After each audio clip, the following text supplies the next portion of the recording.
Hello students. सो आज के lecture में हम मेटाजेनोमिक्स टॉपिक कवर करेंगे। मेटाजेनोमिक्स में सिर्फ यही होता है कि हम लोग लार्ज नंबर ऑफ जीनोम का स्टडी करते हैं, उसके फंक्शन यानी कि उसके जीनोम का फंक्शन यानी कि जो माइक्रो ऑर्गेनिज्म है हमारा बैक्टीरिया, उसके जीनोम का फंक्शन और स्ट्रक्चर को एनालाइज करते हैं मेटाजेनोमिक्स में। So as the name suggest कर रहा है कि मेटा मीन्स लार्ज और जीनोमिक्स मीन्स हमें पता है genome DNA. So large genome यानी कि large number of microbial genome को हम लोग स्टडी करते हैं, उसके जीनोम के फंक्शन और स्ट्रक्चर को। So in the last few years another approach has been developed to identify and select microbial gene synthesising novel molecule. In previous lecture हमने देख लिया था कि माइक्रोबियल जीन को हम लोग आइडेंटिफाई कैसे करते हैं, उसका आइसोलेशन, स्ट्रेन आइसोलेशन और देन उसका इम्प्रूवमेंट, कि वो जो न्यू मॉलिक्यूल बना रहे हैं उस जीन का हम लोग आइसोलेशन करते थे। तो मेटाजेनोमिक्स हम लोग कब यूज़ करते हैं? जब जो माइक्रोब है वो नॉन कल्चरेबल है, मीन्स उसको कल्चर नहीं कर सकते, तब हम लोग मेटाजेनोमिक्स पे आते हैं। और ये भी बहुत अच्छा मेथड है। इसमें भी हम लोग माइक्रोबियल जीन को जो है आइसोलेट करते हैं, आइडेंटिफाई करते हैं, जो न्यू मॉलिक्यूल हमें बनाकर देगा। लेकिन इसका मेन एडवांटेज ये आ जाता है कि इसमें बोथ हम लोग नॉन कल्चरेबल यानी कि जो कल्चर नहीं किया जा सकते, और कल्चरेबल जो कल्चर किया जा सकते हैं, उन सबका जो जीनोम है एक साथ स्टडी कर सकते हैं, उसके फंक्शंस को जान सकते हैं। So this approach directly utilises the large number of microbial genome. This is important. ये इस मेटाजेनोमिक्स में करते क्या है?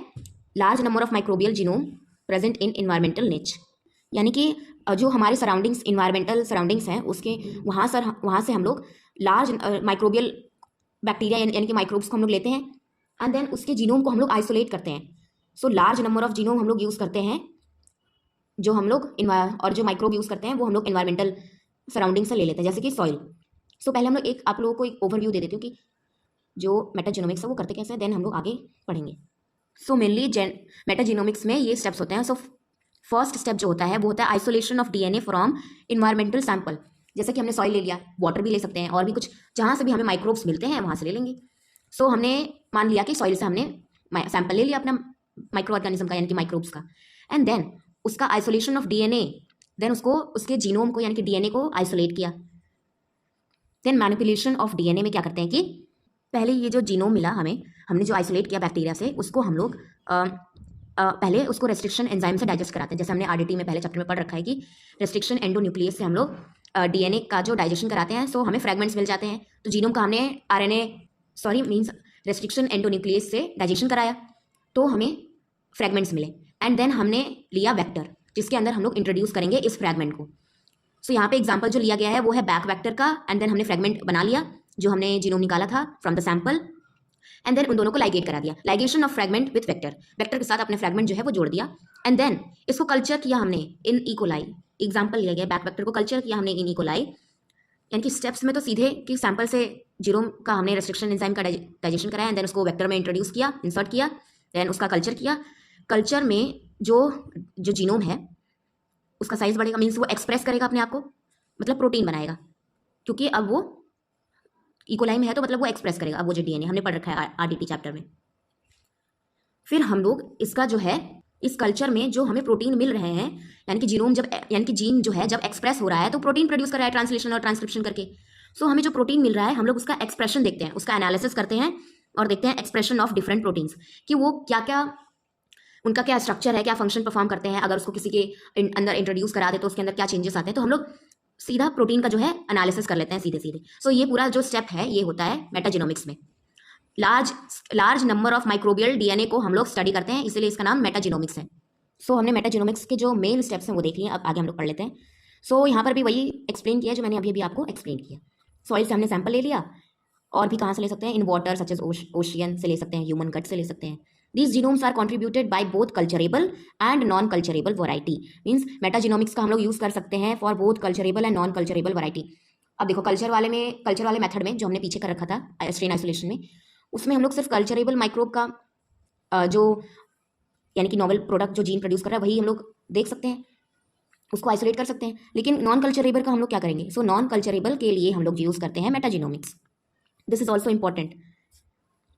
non-culturable variety of microbe and together constitute what has been termed as metagenome. Meta means बड़ा and genome means we know DNA. So बड़ा genome का हम यानी कि लार्ज साइज और यानी कि लार्ज नंबर ऑफ जीनोम को हम स्टडी करते हैं, that is metagenome. The collective DNA is extracted from sample of soil, steps वो बता रहे हैं, वाटर और any environmental niche, it is subjected to restriction digestion, see steps are clearly mentioned. So हमें यही स्टेप्स लिखने हैं कि पूछे कि व्हाट इज मेटाजीनोमिक्स, तो बता देना कि स्ट्रक्चरल एंड फंक्शनल जीन का स्टडी जो है उसको बोलते हैं हम लोग metagenomics, and large number of microbial genome को स्टडी करते हैं उसमें।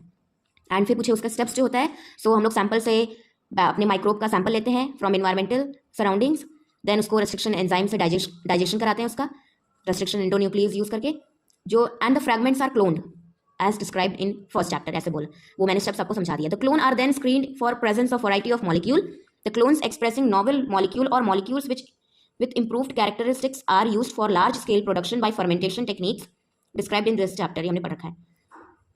सो वही जो स्टेप्स मैंने आपको पहले बता रखे हैं वही हैं ये जो इसने एक्सप्लेन किया है।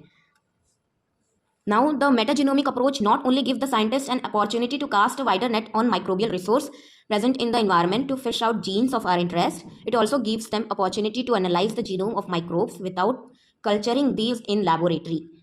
सो वही बता रहे हैं कि माइक्रोब मेटाजीनोमिक जो अप्रोच है, यानी कि जो मेटाजीनोमिक का हम लोग करते हैं वो साइंटिस्ट को माइक्रोब के जीनोम के बारे में स्टडी करने में बहुत हेल्पफुल होता है, विदाउट यानी कि बिना उसको कल्चर करे इन लैबोरेटरी। सो बहुत ही अच्छा है मेटाजीनोमिक्स।